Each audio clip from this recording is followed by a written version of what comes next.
This podcast is powered by the pros at Pascal Air Plumbing and Electric. Arkansas owned, Arkansas operated. GoPascal.com. Seems like every day I see on social media some other guy is saying I'm committed to Arkansas. I don't know. Are you able to comment on any of those guys yet? No. You could probably get a hold of them and talk to them a little bit, but I can't say anything. I can't. Yeah. Okay. Let me ask you this then, without being specific. I know after the last game, talked about wanting to get faster, more athletic. Obviously, you need to add some arms because you're losing guys to the draft. How do you feel like without mentioning names, Yeah. how do you feel like you're filling those needs in the portal? Yeah. A few guys, and it's just a couple. It's not like you're going to have a lineup of really good runners that are more run scorers than producers. And you've seen it just watching the games through the tournaments. You got to be able to hit it over their head. You got to hit some home runs. You got to have some power, but you need some athletes in there that can steal a bag when everybody knows you're going to steal. And we're working on that. So definitely something that we feel like we're addressing. And again, we got to get these kids to show up and we got to deal with, in some cases, the draft, because a couple of these kids are older. For the most part, it looks like we're going to get these new guys and some of these young guys and a couple of JUCO guys. And it looks like you've only lost a couple to the portal, and no offense to them, but not necessarily key guys for you. How do you feel about how you retained your guys? Yeah, I don't feel like guys want to leave here, honestly. We've got a lot going around here that helps kids get better. And, we treat them right, and they, when you probably need to go. And, but I feel real good about the guys that are coming back and the guys that are leaving were kind of expected. So, things can change here and there, but we have a few players that obviously would be big time portal guys if they got in. But I think they like what's going on here, and they like their development. And, when you really think about it, it's about getting better every day and making your money in the draft.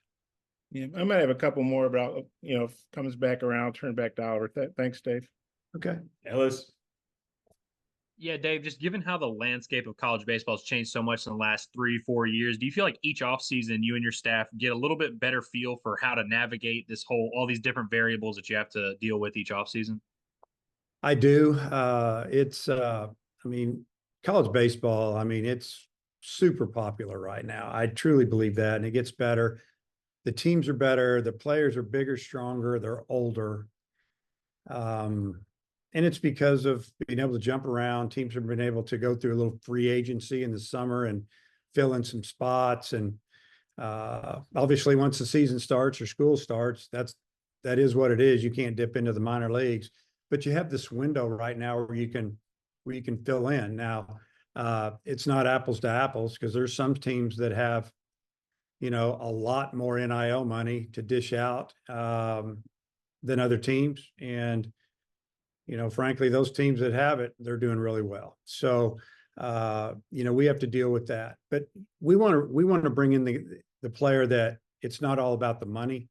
Yeah, it'd be nice to pluck one here and there, but we've got to get the right ones. And, frankly, you have a budget, so it is what it is. But yeah, I think we've done a good job navigating, getting better, and figuring out how to handle it. You have to almost over recruit some of these older guys that are in the portal if you're getting some guys that are draft eligible, because basically they might say one thing, but realistically, if somebody offers them, they're probably going to sign. And you've got a lot of young pitchers on your roster that maybe didn't pitch a ton last year, but might be a big piece. Tate McGuire, we've seen what he's been doing in the Cape Cod League. Just when you're thinking about next year in the roster, how important is that crop of those freshman and sophomore arms that might end up taking on bigger roles for you, next year? We say it every year here. We're still going to try to build this program as best we can around young players. Get the quality kids from high school, get them here, get them through the draft. Last year the draft crushed us with position players. We got a few pitchers through, obviously, and they helped us. If Hunter Dietz could have stayed healthy and Colin Fisher could have stayed healthy, who knows where we would have been. We might have been able to have a number 2 and number 3 that could have helped Hagan a lot more, honestly, because that's kind of what faded on us there pretty much in May, was some starting pitching. It just kind of went away, honestly. Bullpen was good, but you've got to have those young guys continue to get better. And it's great to see, Tate McGuire go out and have 2 really good outings in a row in the Cape. And, Bibby's throwing good, Wood's throwing good. They're a little older. It's just big time. And obviously Gackle, if you just look at the freshman pitchers and what he did this year, he was the one that rose to the top. And we knew how talented he was when we got him here. I mean, last year when he called us and told us that he wasn't going to sign, he was taking his name out of the draft. I mean, honestly, we're high-fiving, knowing that we got us a guy. And, you got to have them. You got to have really good players. And we feel like we've got a couple, 3 really good high school arms coming in. If we can get a couple of them through the draft, and then a couple of older kids come in and help us out, we'll have a really good pitching staff again next year. And I think it'll be one that's probably a little more consistent. Much. Yeah, Dave, unless you've added any more this morning, I think we know about 8 transfers. I know you can't talk about them specifically, but do you know how many more you're thinking about maybe bringing in? Like, how active are you still in the portal? Well, we're still pretty active, honestly, but it's not like I can't put a number on it. Because there's getting ready to be a lot more movement. You're going to see some movement from a couple teams in Texas, and some of them might jump from one team to the other. Or maybe this is their time to get out and do something else, and there'll be some big names, but you're talking a lot of money for some of these kids that are going to be out. I mean, a lot. So I don't think people realize what's going on the NIL scene in college baseball when you're talking $200,000, $300,000, $450,000 to get a player. And again, there's some that can do it a lot, some that can do it a little. And but it's never over because of that draft that should have been last week or the week before, which would have been nice because it affects everybody and it trickles down all the way to the incoming high school senior that's coming to school. And speaking of that draft, I'm curious how you feel about maybe some of your guys that you have signed, both high school and JUCO guys that seem to be getting a little of attention.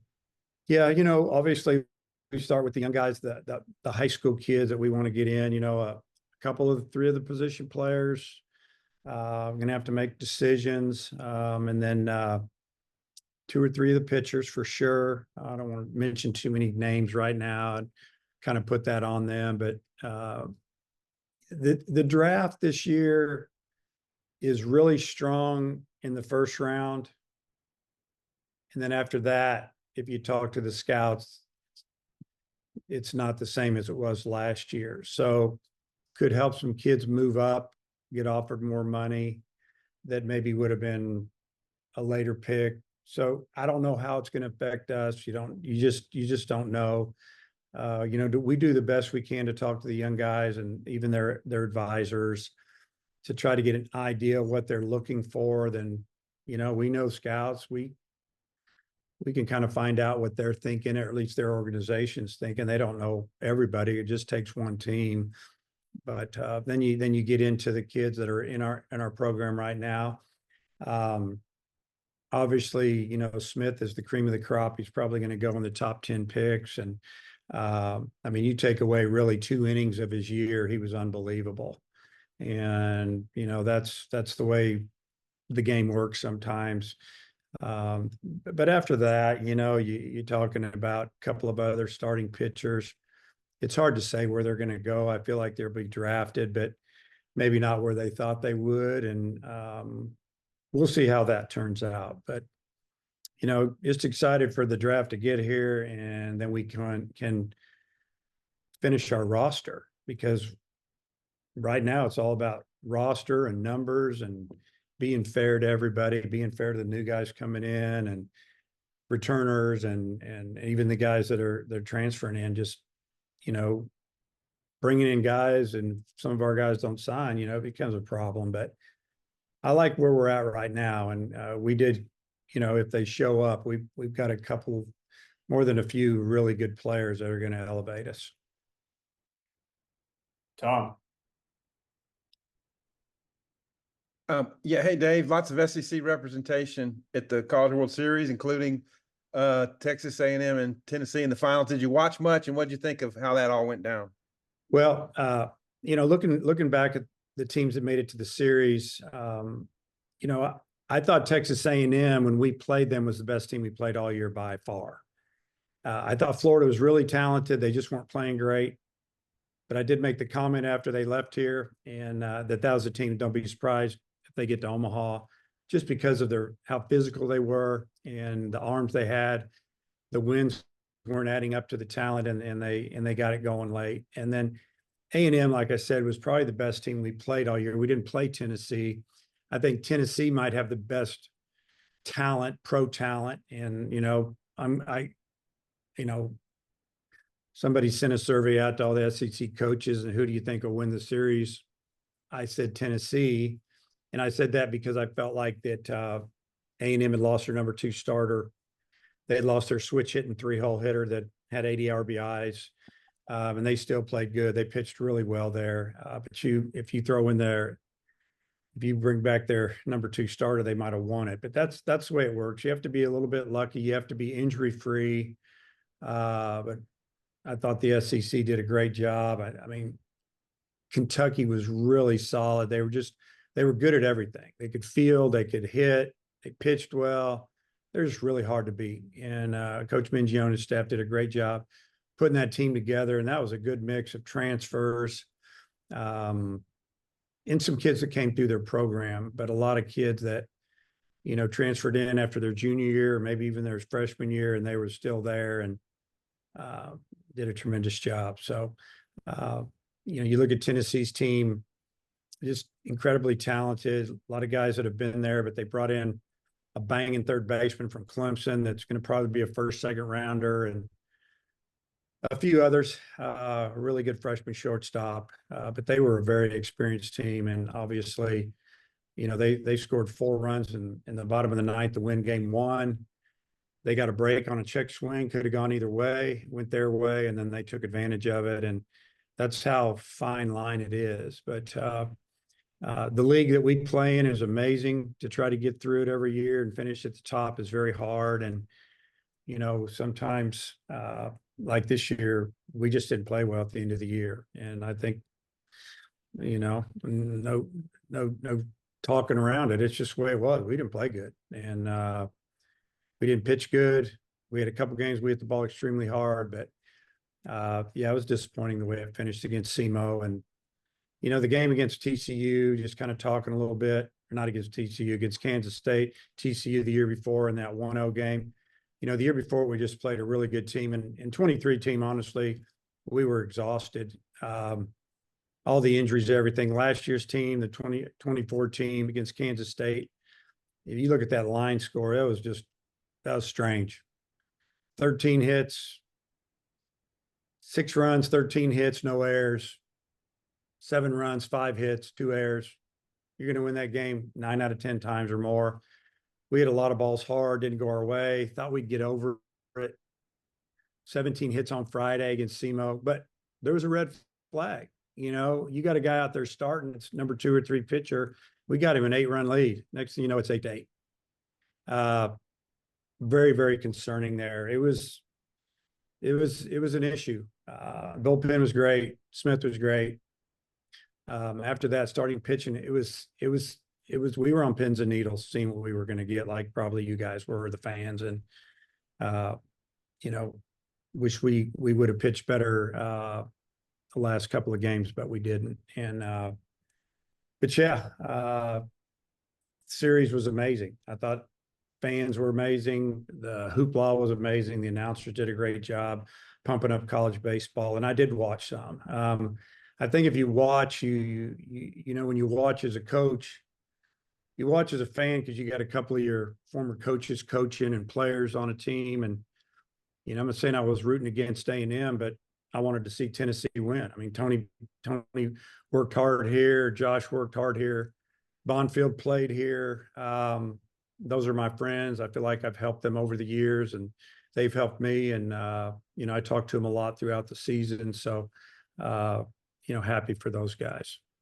Yeah, I don't know if you saw it, but Tony Vitello in his post game was complimentary to you and your organization here. Did you happen to catch that, and any thoughts?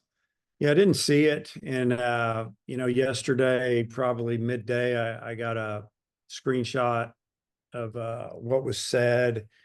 So I pulled it up and tried to find it. Just wanted to hear what he had to say. And I really appreciate it. It's bittersweet because, they won it and we didn't. And, people are happy there and people are not happy here. But really for what we do here, try to, we're trying to develop people, try to develop, our players into men and good people. And then on the coaching side, have these guys go out and, be successful and have a career. Even Andy Sawyer's at SEMO. I mean, coached him. He coached with me a little bit. I coached him hard, and he mentioned it during that I was kind of tough on him, but because I thought he could be better than he was, and I think he appreciates it now. But yeah, I appreciate that a lot. I really do. All right. And finally, for me, you touched on it a little bit, but you had Jim Schlossnagle go to Texas, which is a kind of a earthquake here in the conference. Just any take there? Yeah. Well, we knew, he was buddies with Del Conte at Texas, and we knew 3 weeks ago that Texas was going to let their coach go. It's turmoil inside the program. If you look at the wins and losses, it's been pretty good. Getting to Omaha, been pretty good. There's been other problems, and I think somebody was there that wanted somebody else, and there you go.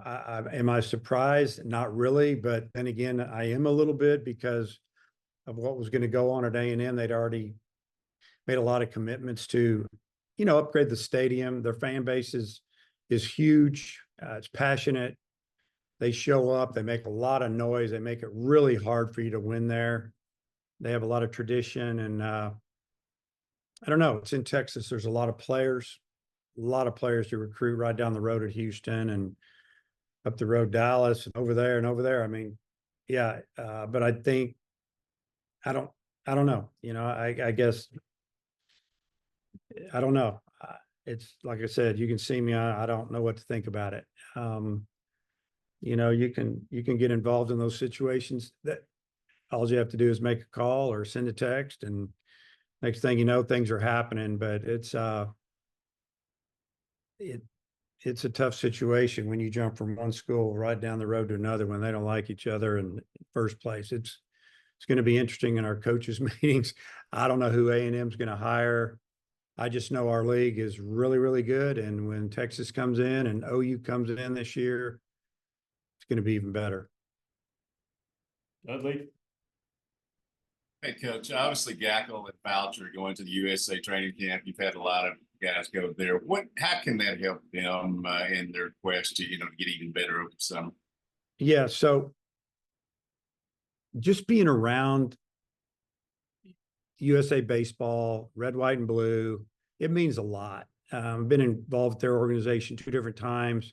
Once as an assistant, once as the manager. The players that I got to coach, they're all over the big leagues now. So these guys are all big leaguers. Gackle's going to be a big leaguer one day. Fouch can be a big leaguer. We'll tell you this about Christian. He threw up the Cape, had a little discomfort underneath his arm, like a pull, just tight.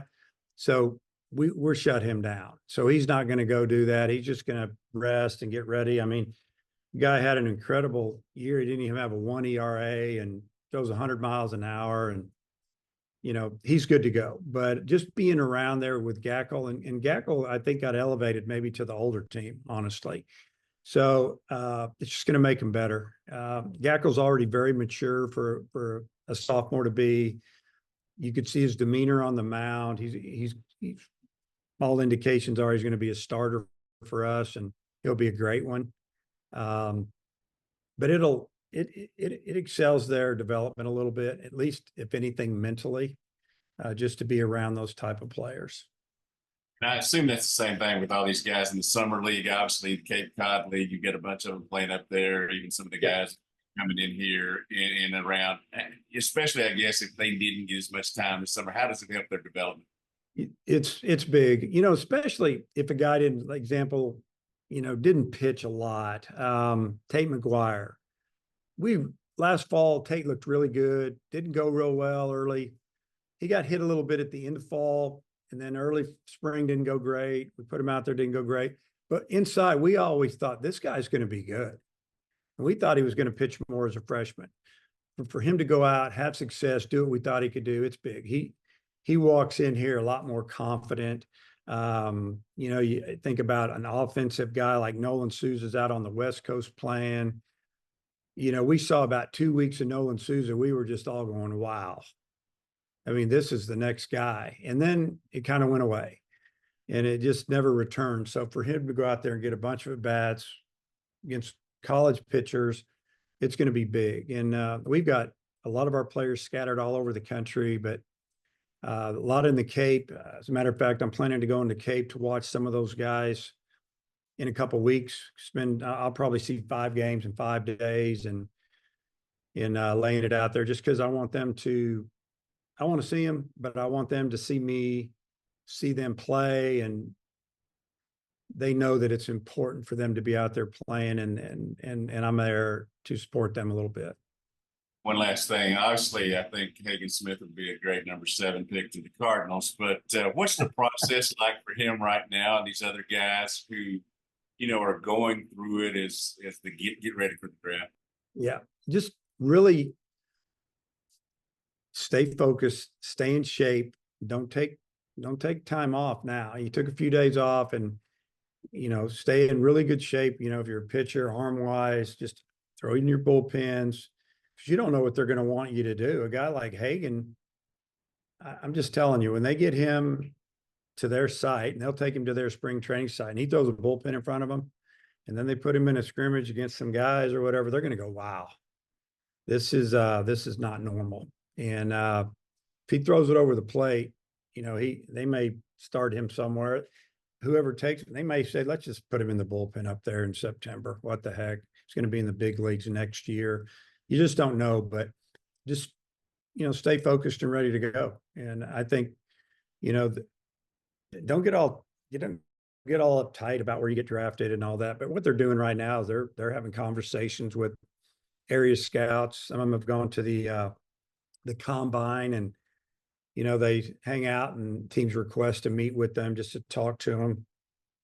There's some kids out there playing in the combine and sometimes it helps you, sometimes it doesn't. I think it's a little scary if you've had a good year and then you go try to hit there and then you don't hit. So, you know, like I said, the draft can't get here soon enough for them or college coaches, honestly, because it's hard right now because we don't know where we're at.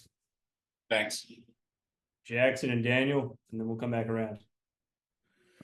Hey, Dave, you know, we've talked about Gabe a couple times today and throughout the season, you know, kind of hinting he might have a move to the weekend rotation in his future. Just what does that process look like? What are kind of the beginning steps when trying to gear up a guy with that kind of potential who pitched so well in the bullpen, but move him, get him ready for some more innings next year?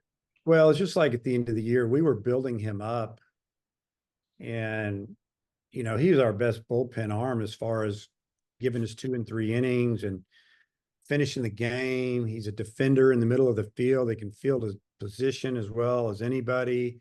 You know, if we would have got through the regional, I mean, the way we pitched, he might have been in the rotation in the super. You know, looking back, if we didn't have to pitch so many guys on Friday, because you have an 8-run lead, now it's 8-8. That was a killer. We had to win the game. You don't want to live. We rolled the dice anyway, because we knew how good SEMO could hit. We knew that they were all older except for their second baseman. And we got an 8-run lead. I'm feeling pretty good. You know, I'm thinking, okay, this is a good move. I relaxed a little bit. When it was 8-8, it was scary. Thank goodness the offense kicked it into gear and won that ball game, but we had to use way too many pitchers. And But yeah, we were already building him up so that you were seeing that. With Team USA, you know, the most they'll throw at a time would be 2 to 3 innings or X amount of pitches. So, you know, when he gets back here, because he's not really going to go back home. He's going to just kind of come back here. If he does, it'll be just for a little bit.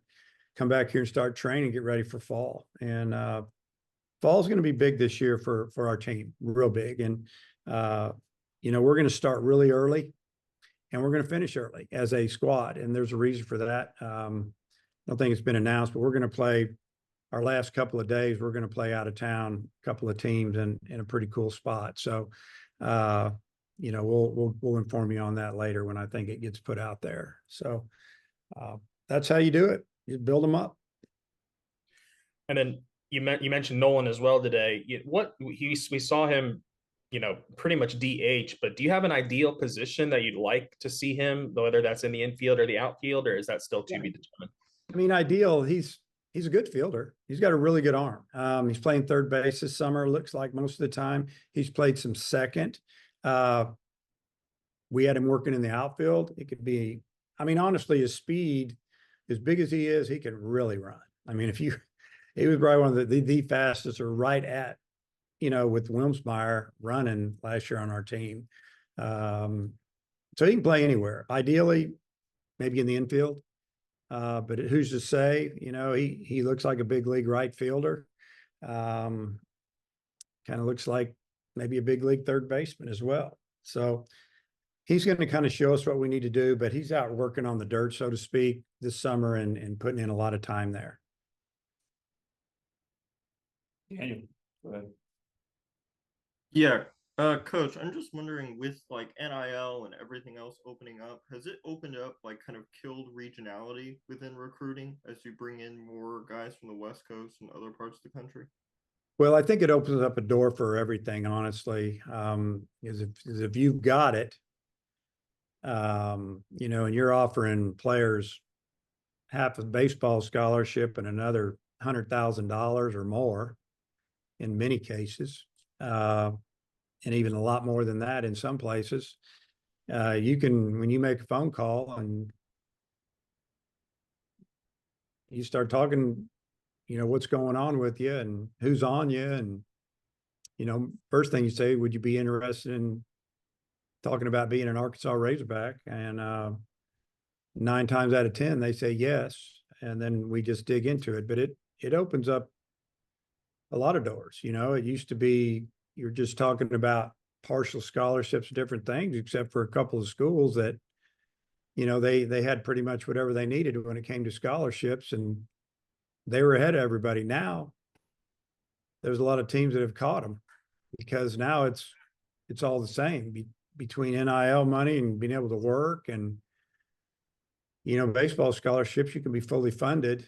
And then, and in many cases, you're going to make some money. And it's kept kids from signing pro contracts. It's helped kids, you know, make that decision. Well, I know I can make more money signing pro, but I'm going to sign pro anyway. I know I'm going to, but I want to go to college first.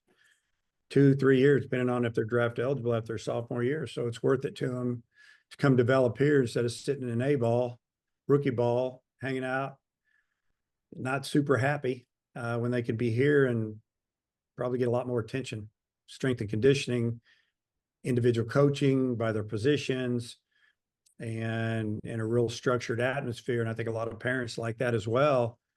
Why not go to college? Unless you just get what I call life-changing money. If you get life-changing money, I get it. And that's different for every kid. So, yeah, there's a lot of doors open now, and it's not going to change. Next year at this time, it's going to be real interesting. We'll find out as the year goes on with all the new rules coming in.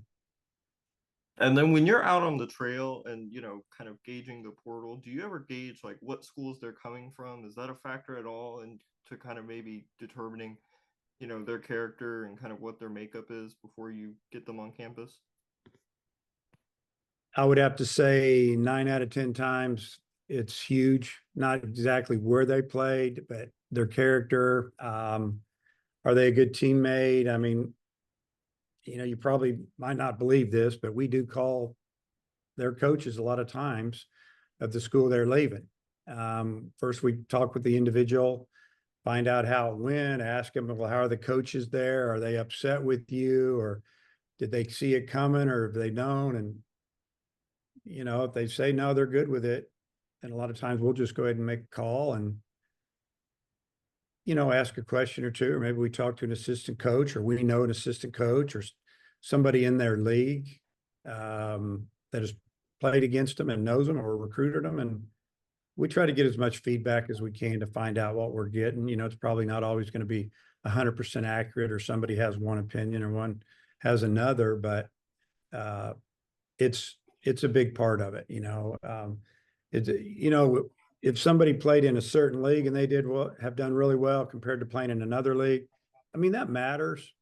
Bottom line, we get to look at a lot of video, or maybe we played against them, or if they have success at the Division I level, or honestly, there's some kids that did pretty well this year, Division I baseball, that played in Division II ball and NAIA ball all the last few years. So sometimes if you can hit, you can hit. Now, you're not used to seeing mid to upper 90s pitching if you're coming from the Division I or Division II level.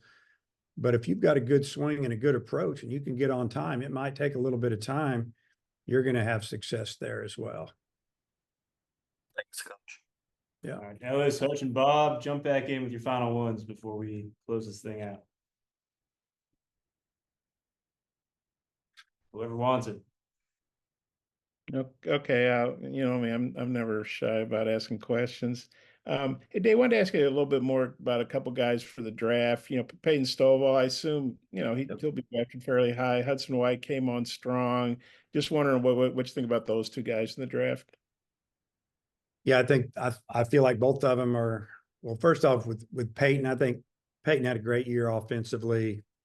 I mean, he did all of his hitting from, like almost conference on. He didn't get a lot of the preseason stuff. And a lot of times guys can build up their averages a little bit early. Now, we played some really good teams, especially down in Texas, but, he did a great job. I think he hit around 340, played outstanding second base, arm still not 100% back. And again, he was still learning how to play second base, and his better days are in front of him. I think he's going to be a good draft. And when he gets older, stronger, maybe really healthy, he could play for a long time. And then, I thought White down the stretch, he was, when a lot of guys weren't, he was really swinging the bat well. I thought he was catching well. He was throwing the ball better than ever. But he hit down the stretch like we hoped he would hit most of the year, just didn't have a good first half, first 3/4 of the year, just okay. And then bang, there it was. And he hit like that in the last fall. We were really excited. As a matter of fact, I think our team ranked him the #1 hitter. Stovall didn't play last fall because he's still recovering from the injury. So who knows how that would have been. But I think White will be drafted. I think there was people that saw him early that maybe backed off. But people that saw him and came back a few times, and maybe some of their upper decision makers, so to speak, liked what they saw. So I feel like he'll be drafted and probably sign. And Malay and Tigert, obviously, like you mentioned, they kind of faded at the end, but they have good arms, I would think, have good stuff. Well, maybe what do you see as their draft prospects? I think they'll both be drafted. I just don't know where. I mean, I don't know where any of them are going to be drafted. That's not my job. But yeah, I think someone will draft them. I think sometimes it's on, is it all the teams want you, or there 5 teams want you, to drive the price up a little bit? Obviously, what round, how much money do you want? There's a lot in there. I mean, it's really not my place to figure that out. We have them mentally signing. In our mind, they're signing. So we're making sure that, our young guys are out doing their thing. We bring in a couple of guys, and, we can be, a team that can really compete in the SEC next year when it's 1 through 16, one league. So. And one more question. I gotta admit, I kind of lost track of Dallas Keuchel, but I read today he was pitching pretty well for Tacoma. and the Mariners trade him to the Brewers, and the Brewers are like, hey, we didn't trade him to put him in AAA. He's going to be pitching to the big leagues in a pennant race for Milwaukee. He's 36. He's made, I'm sure, gobs of money, but yet he still, wants to pitch. Just wondering what I don't know if you stay in contact with Dallas, but just kind of what do you think about him getting traded to a contender and still, maybe having some life in that arm? Yeah, well, I haven't heard the word gobs in a long time, so that was a classic. But yeah, but Dallas, if he was a 95-mile-an-hour guy, I get it. But he's a pitcher. I mean, 89, 88, 92 with sink and run and cut, and he can manipulate the baseball. He's not trying to strike everybody out, trying to get some ground balls. If you have different type of guys, big right-handed hard throwers, and you pitch him the next day or off of them a little bit, it can be a little confusing, even to a big league hitter. So, yeah, I imagine that they need him now, and they traded somebody, so they didn't trade him to pitch in the minor leagues. They traded him to come get some big league hitters out for him. I think it was cash considerations, but hey, it was something. Thanks. Well, yeah, he's fine there. Ellis, you got anything else? I think Hutch just had something. Yeah. Let's close it out then. Yeah, I've got a couple. You mentioned, Molina and Tiger kind of mentally expecting them to sign. I'm curious about a couple other guys if they're on that list. Kendall Diggs and Jake Faherty. Yeah, so I feel like somebody's going to draft Faherty. What a great arm! And when you look at his numbers, you go to the stat sheet, look at his number, you kind of go, wow. I mean, super low ERA. We knew this was going to happen to him. When he walked in the door, he was like a big arm, really raw. And not just about, just all the little things, holding runners, fielding his position, just baseball, what you got to do to really, stop teams. But as far as pitching and guys hitting him, nobody's really ever hit him here. He's hit a few people and it got better. But like last summer, he went out and pitched in the Cape and he did well. And, he did what we thought he was going to do. So I think that somebody will take him. And I was wondering if someone was going to ask me about Kendall. So, you look at Kendall's year. I mean, the first 14 games of the year, 15 games of the year, he's hitting like upper 300s, 380, 370.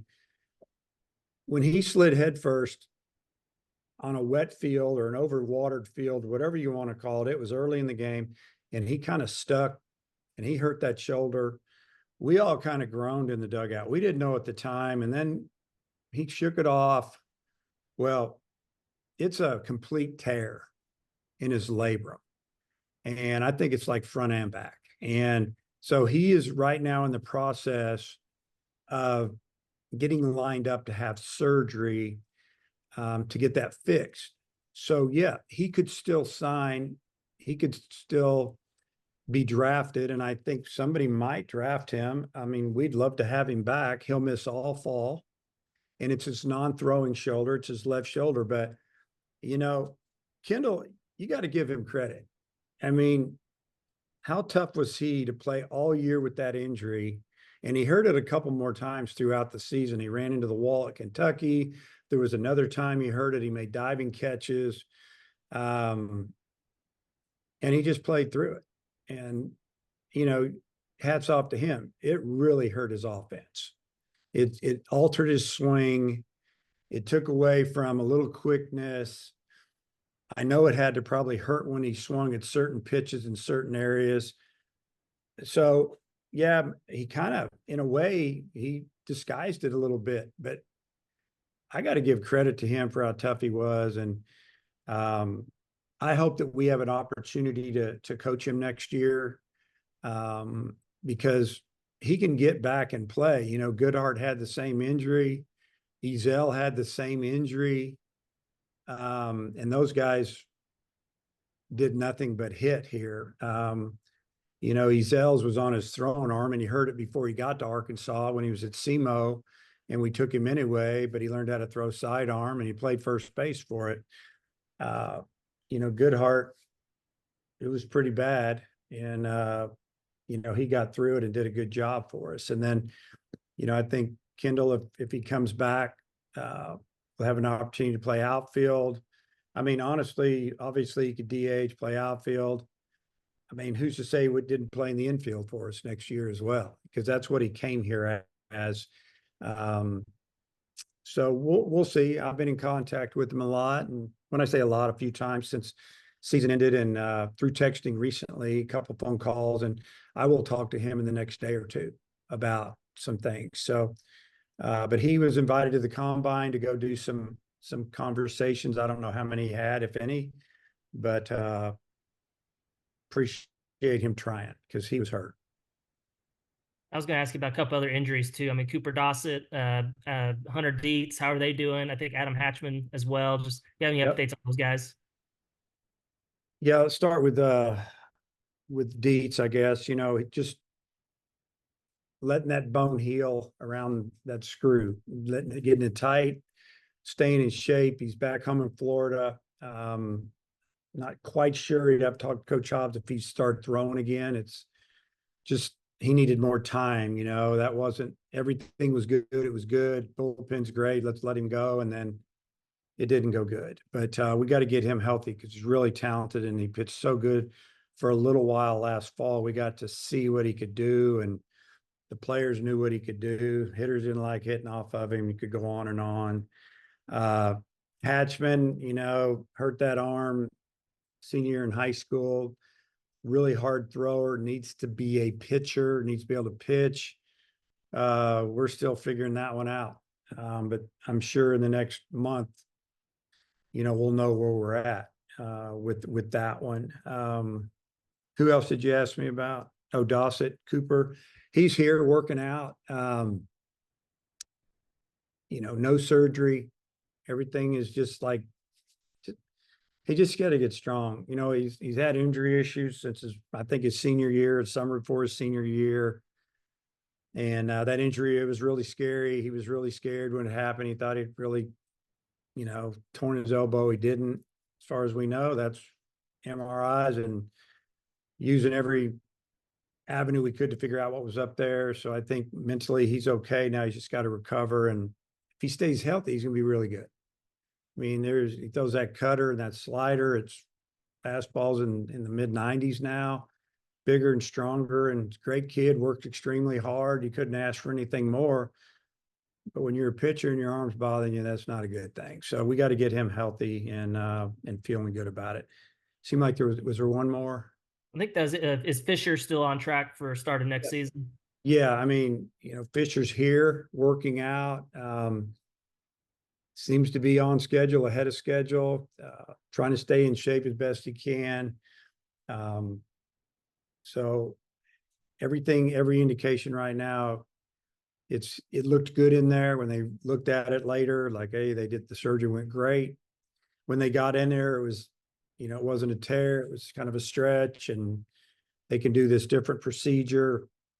And that was the idea, going in, see what they see, and then do it. And that's what they did. And, if all goes good, he should be pitching for us in the spring. And, he's a pitcher. I mean, you saw that, and he was hurt. He hurt it. He hurt it in high school. When they got in there, they said, this is an old injury. So give him credit too. I mean, he's pitching probably some of his high school year and senior year, and in here with the problem, and pitched really well, especially early in the fall. He was really good. And so I think when he gets healed up, he should really take off, and continue to climb velocity wise. And he's already got what we call pitchability. He throws strikes, he can change speeds. He knows how to hold runners, quick to the plate. Now stay healthy. If he does that, he's going to have a great career and a pitch for a long time.